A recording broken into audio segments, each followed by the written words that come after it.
Hi friends, welcome to the Practical Housewife. I am Yellen Wallace and today we will be making whole red snapper in the air fryer. Whole snapper is one of my favorite fish to prepare. It is firm, holds seasoning well, and very tasty. My favorite method of preparing it is to fry it. Today, however, we are skipping the oil and using the air fryer. Here are the list of ingredients you will need to make it. This is a super easy recipe that requires just a few ingredients and not a lot of skill, as we will be frying it in the air fryer. Today, we will also be making a pickle to go with our fish.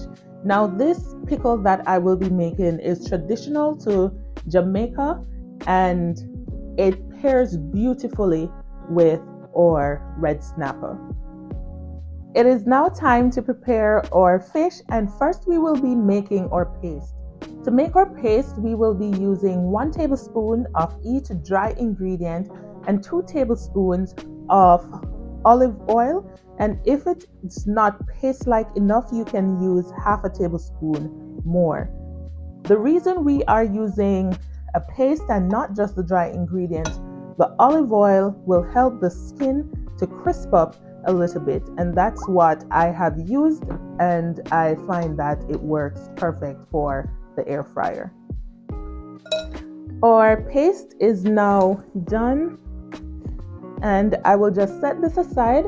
Next, we will be working on our fish. Now, I've already gone ahead and cleaned my snapper with vinegar, descaled it, and what I will be doing now is I will be clipping the fins and the tail just so it can hold properly in the air fryer. You want to go ahead and add 3 to 4 diagonal lines across both sides of the fish. The purpose of this is to ensure that the seasoning goes all the way to the bone and it creates a space where the steam, from the air fryer will go through and help that skin to crisp up a little bit more. Once we have done that, you want to go ahead and add your paste to your fish on both sides and also on the inside. And you want it to be seasoned properly. So you should be seeing the seasoning on the fish. Our fish is now seasoned and it is now time to place it in the air fryer. We will be frying this for 18 minutes at 400 degrees. While we wait on our fish to be done, we will be working on our pickle. To a small saucepan, I will be adding 2 cups of white vinegar and bringing it to a boil. As soon as it starts to boil, we will turn it off and remove it from the stove. While we wait on our vinegar to come to a low boil, we will be cutting our vegetables and preparing it for our mason jar.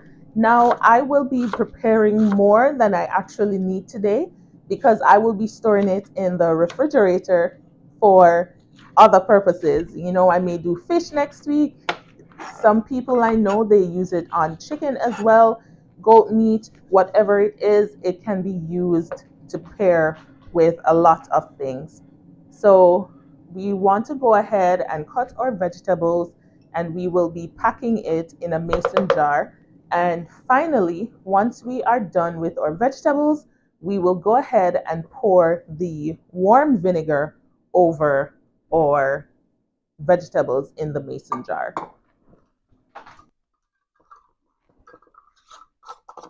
Our pickle is now done. It is still warm, and I will just let you know that the longer you let it sit, the better it will taste. So this is what our pickle looks like, and as I said, you can store this in the refrigerator and use it whenever you like. Now that our fish is done, it is now time to plate our fish, and we will also be using some of our pickle to garnish our fish.